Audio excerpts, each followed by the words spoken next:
2023 की शुरुआत सियासी संकल्पों से शुरू होती है, जिसे अब जमीन पर फलीभूत करने की तैयारी में बीजेपी और कांग्रेस जी जान से जुट चुकी है। सबसे पहले कांग्रेस के मास्टर प्लान पर डालते हैं एक नजर। राहुल कमलनाथ संदेश यात्रा।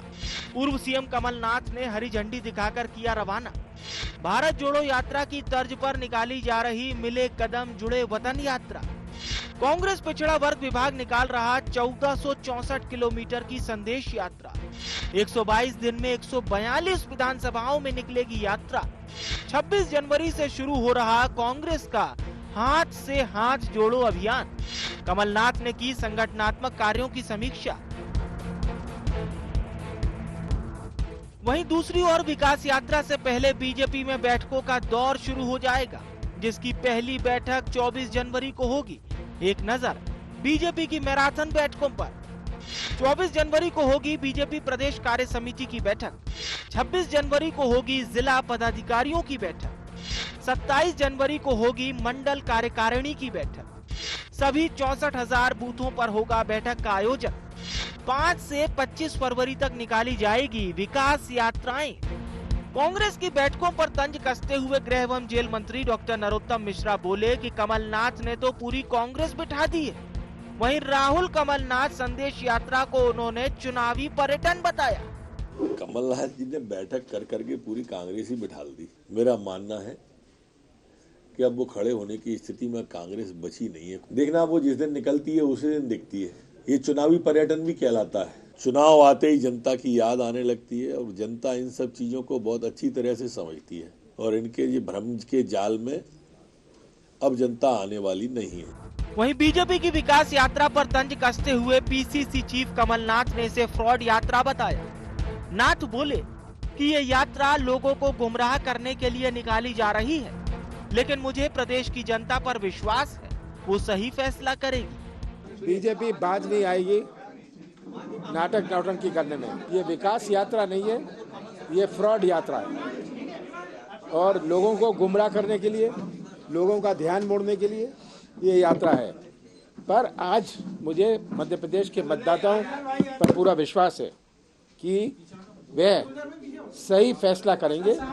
भले ही साल के आखिर में विधानसभा चुनाव होने हैं, लेकिन यात्राओं के जरिए दोनों ही पार्टियां जनता के बीच पहुंचने का विशेष प्लान बना चुकी हैं। साथ ही साथ बैठकों के जरिए आगामी रणनीति तैयार की जा रही है, जिसका लक्ष्य केवल और केवल एक ही है, मध्य प्रदेश में जनता का दिल जीत पाना।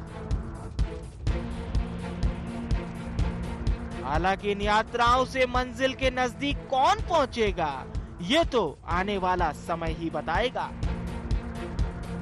Bureau report, IND 24।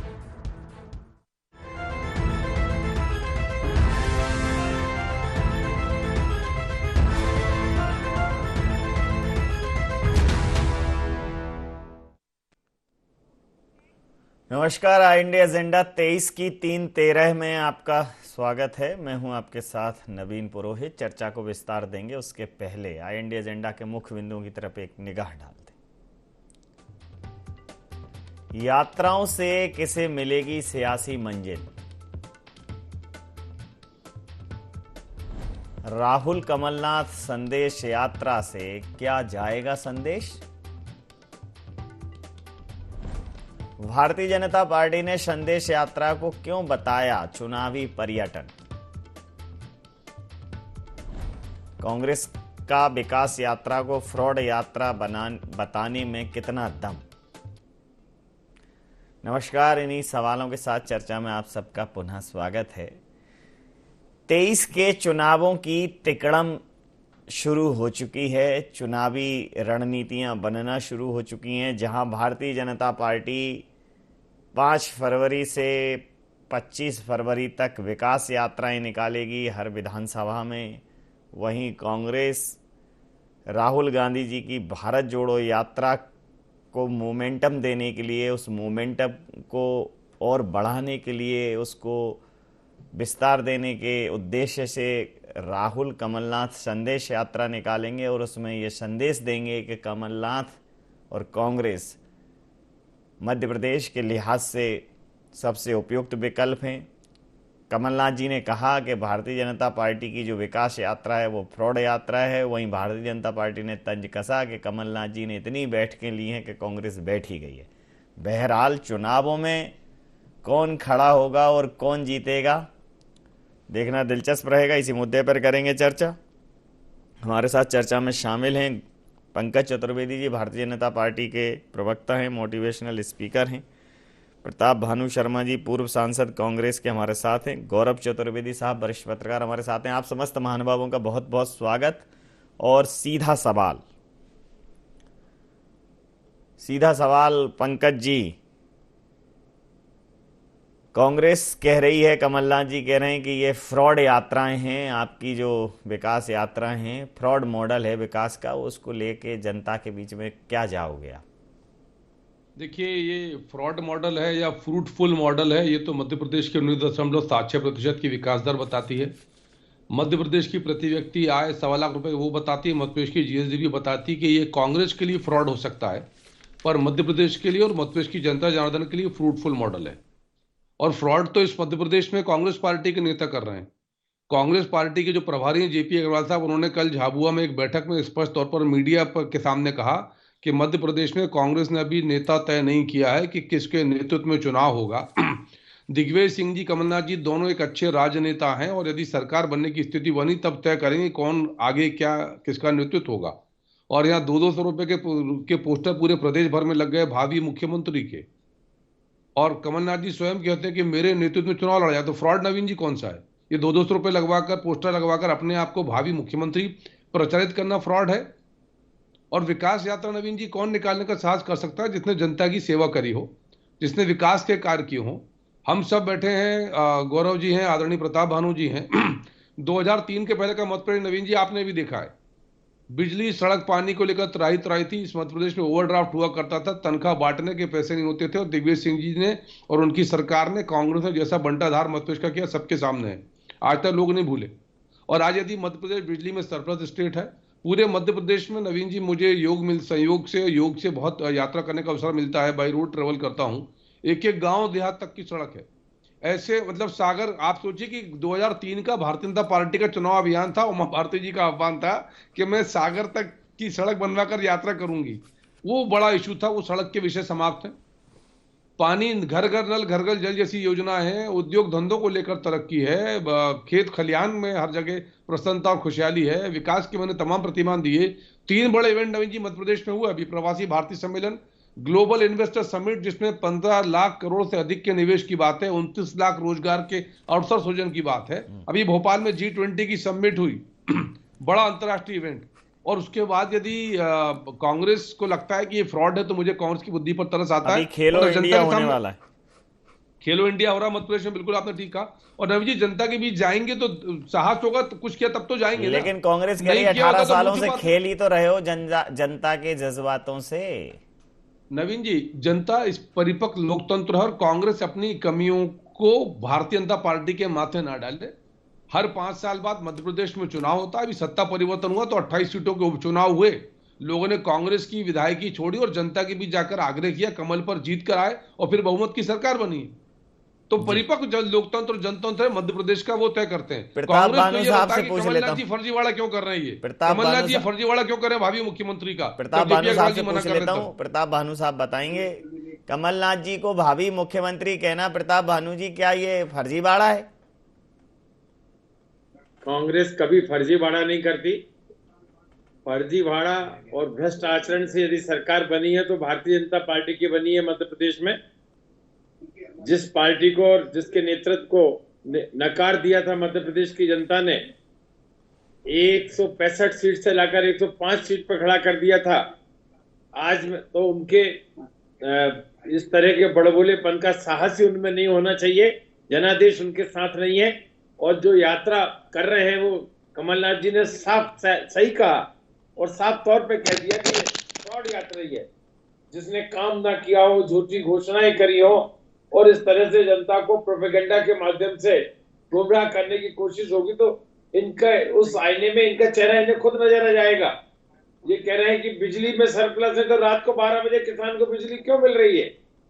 ये कह रहे हैं कि हमारे चतुर्वेदी जी पंडित जी कि जो सागर का रास्ता है वो कमलनाथ जी ने जो नेशनल हाईवे दिया था हमारा, उसके अंतर्गत बना हुआ है नेशनल हाईवे 81। 4,000 करोड़ रुपया मिला था मध्य प्रदेश को जब वो केंद्र में मंत्री थे, और ये पंकज चतुर्वेदी जी हमारे कांग्रेस के ही प्रवक्ता थे, तब 4,000 करोड़ रुपया मिला था। हमारे प्रवक्ता महोदय ने ये भी कह दिया कि कुछ हुआ ही नहीं है, और कांग्रेस ने क्या किया। अरे मुझे ये बताइए कि जो कुछ हुआ 15 महीने में, आज आप उसका कैसे किसान को कर्ज से लाभ दिया आपने। कर्जा माफी तो स्कीम जब कांग्रेस ने लागू करी थी तो 1 लाख तक के कर्जे माफ हो गए थे, 2 लाख तक पहुंचने का आया, तब तक आपने अपने 60 गांठ से सरकार गिरा दी। 27 लाख किसानों के 11,000 करोड़ रुपया कर्जा माफ हुआ है। चतुर्वेदी जी ने कहा ओवरड्राफ्ट में चल रहा है। दिग्विजय सिंह जी के टाइम पर 28,000 करोड़ का ओवरड्राफ्ट था, आज 2.5 लाख करोड़ का ओवरड्राफ्ट है। आप अपनी तनख्वाहें ओवरड्राफ्ट से बांट रहे हो। 10 लाख लोग मध्य प्रदेश में बेरोजगार हैं। आप ना तो सरकारी नौकरी दे रहे हैं, ना उनके योजना, उनके नौकरी के लिए, उनके स्वरोजगार के लिए कोई योजनाएं कर ला रहे हैं। पिछले 10 सालों में मैं बताना चाहूँ 8,000 करोड़ का निवेश आया है, ये विधानसभा के पटल में जवाब है, और सिर्फ 24,000 लोगों को रोजगार मिला है इन 10 सालों में। ये प्रगति है, ये काम किया शिवराज सरकार ने। और ये जो दल बदल का ठीकरा कभी मध्य प्रदेश में फूटता नहीं था, भ्रष्ट आचरण से कभी सरकार बनी नहीं थी, इनको जनादेश मिला नहीं था, किस तरह से सौदेबाजी की सरकार बनाकर आज ये विकास यात्रा के नाम पर छलावा या फ्रॉड यात्रा निकाल रहे हैं, हमें तो समझ में नहीं आ रहा है। आप जाके देखिए नवीन जी, गांव में यदि पीने के पानी का नल, घर घर नल की बात कर रहे हैं, बात तो ये कर रहे हैं, नल की टोंटियां लग गई हैं, परंतु पाइपलाइन नहीं बिछ रही है। पाइपलाइन बिछ गई तो टंकी नहीं लगी है, क्योंकि उसमें आधा पैसा तो साइफन आउट हो गया। जो मैं कह रहा हूं प्रमाण के आधार पर कह रहा हूं, मैं बताऊं आपको जी। जिनको इन्होंने मनरेगा में पैसा दिया, आधे पैसा खा गए। जिनको पंचायत में पंचायत भवन, प्रधानमंत्री सड़क योजना में या प्रधानमंत्री आवास योजना में पैसा दिया, इसमें 25 से 30% भ्रष्टाचार हो गया।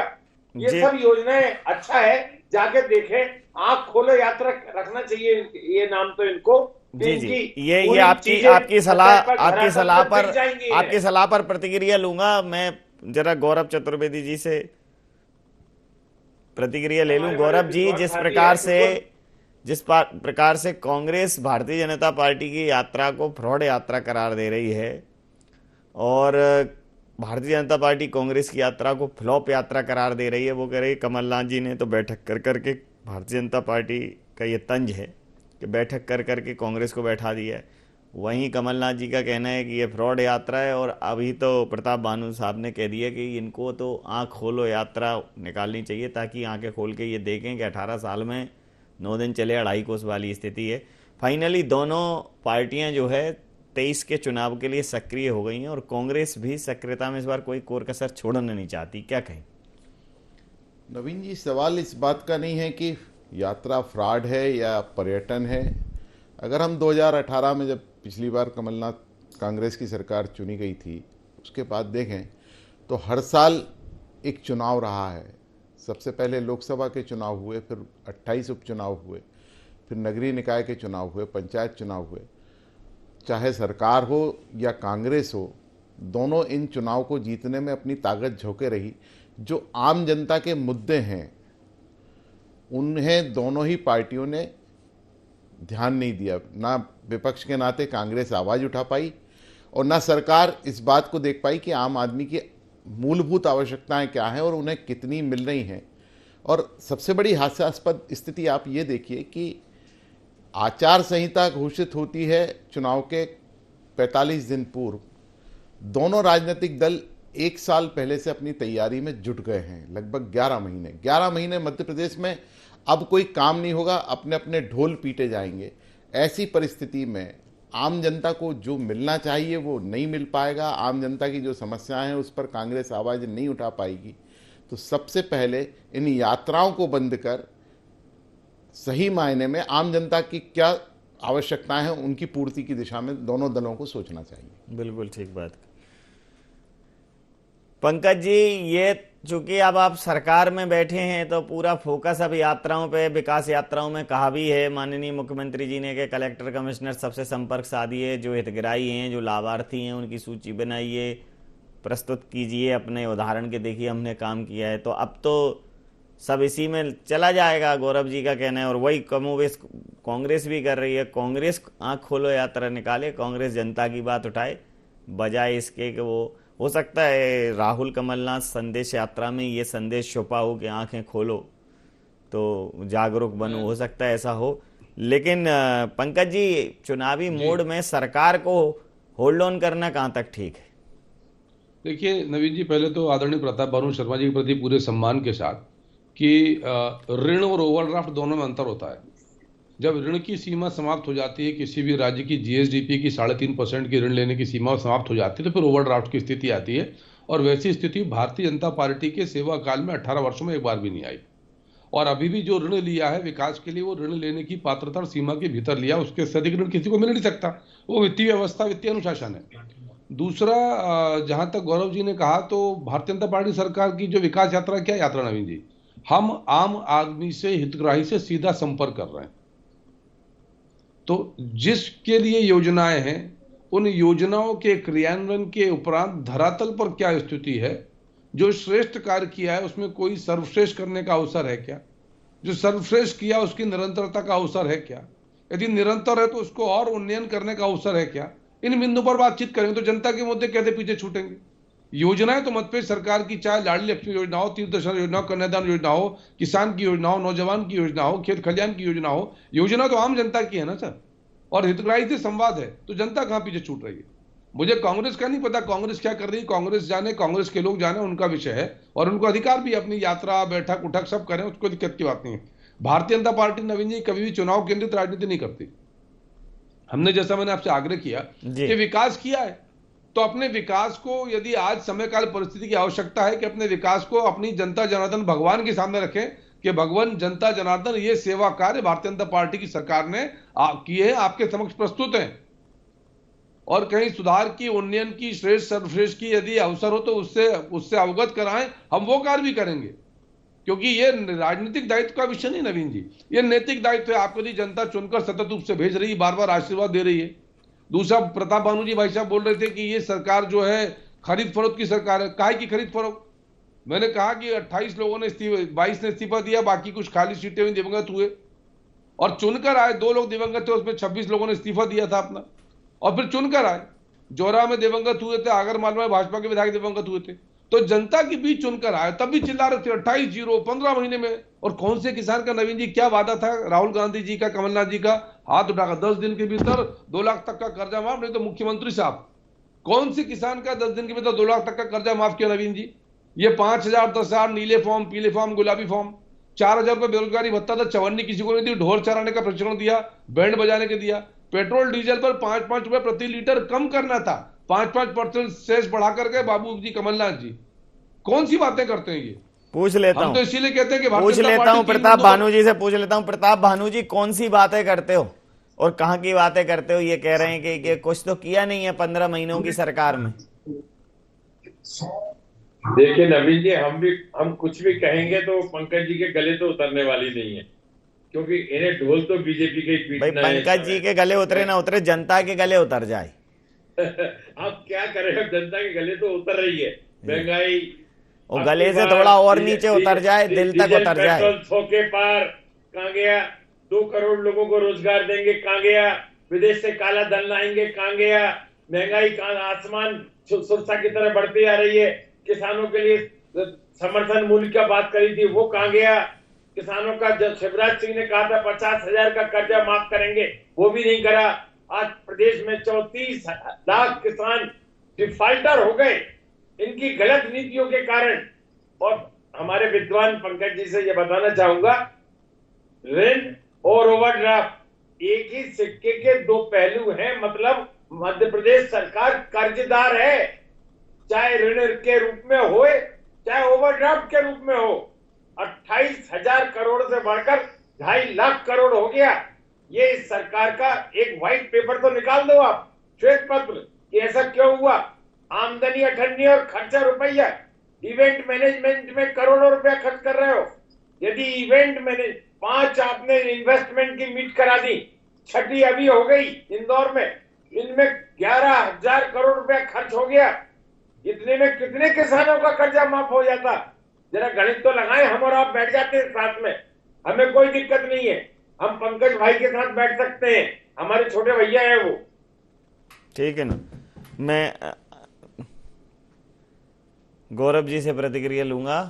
उसके पहले पंकज जी, ये जो कुछ समय पहले तक कुछ पर्टिकुलर पैरामीटर्स पर, एक नियत मापदंडों पर महंगाई जो है वो डायन थी और वो खाई जाती थी, लेकिन आप लोगों ने क्या गणित लगाया समझ नहीं पा रहा है जनता जनार्दन, कि या तो उसकी इनकम बहुत बड़ी है कि उसको अब ये इतना महंगा तेल महंगा, सर मतलब खाने की सामग्री महंगी, तो वो नहीं समझ पड़ रहा है, या फिर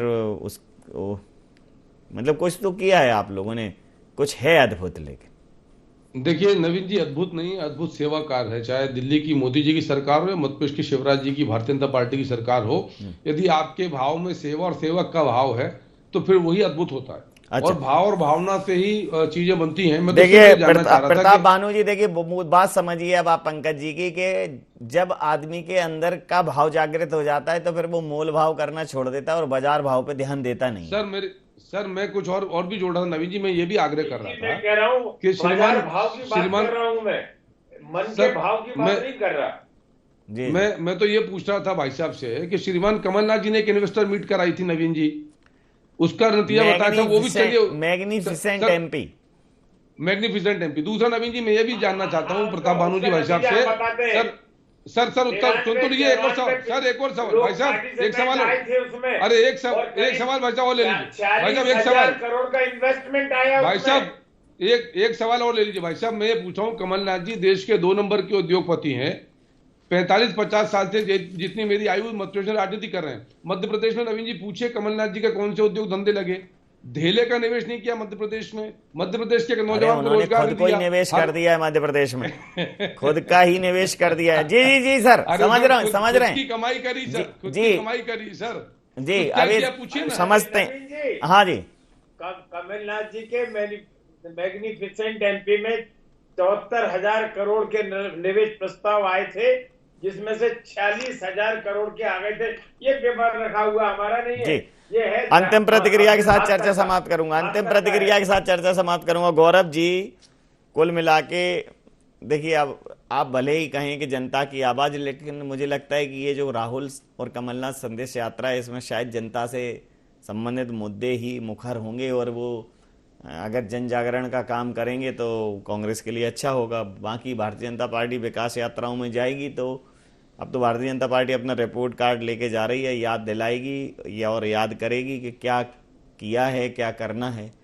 कुल मिलाकर फरवरी तो बहुत ही दोनों पार्टियों के लिए एकदम चैलेंजिंग रहने वाला है फील्ड पे। नवीन जी, जिस तरीके के जिस मूड पर जाकर दोनों दल काम कर रहे हैं, उसमें एक सवाल खड़ा होता है कि 17 साल सरकार रहने के बाद अगर आप विकास यात्रा निकालकर हितग्राहियों की जानकारी ले रहे हैं तो कितना उचित है, राजनीतिक दलों को सोचना चाहिए। आप पूरे प्रशासन को वहाँ भेज रहे हैं, प्रशासन से जानकारी लेंगे, इसकी बजाय आम जनता से जाकर सीधा पूछा जाए कि आपको इस योजना का लाभ मिला या नहीं मिला, और नहीं मिला तो क्यों नहीं मिला, वो सारी परिस्थितियाँ सामने आ जाएंगी।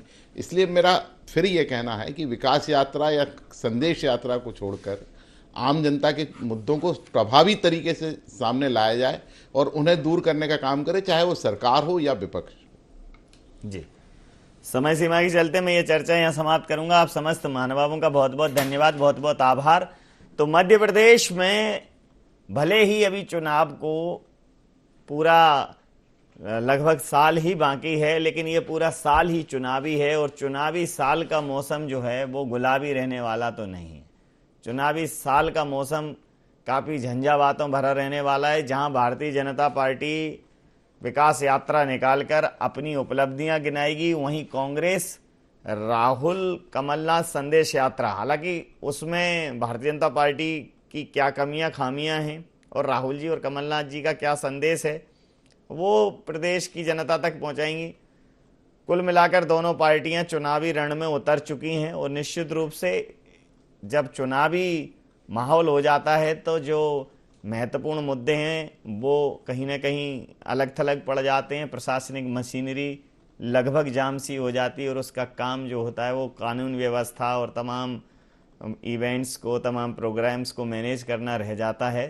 तो जब आचार संहिता 40-50 दिन पहले लगती है, मुझे लगता है कि चुनावों की ये जो आहट है और ये जो छटपटाहट है, ये दोनों पार्टियों में इस बार कुछ ज़्यादा है और 23 के चुनाव जो है उनका आगाज हो चुका है, पूत के लक्षण पालने में दिख रहे हैं। इस बार तो रोना गाना कुछ ज़्यादा ही होगा। IND एजेंडा में इतना ही। आप बने रहिए IND 24 के साथ और देखते रहिए IND 24। नमस्कार।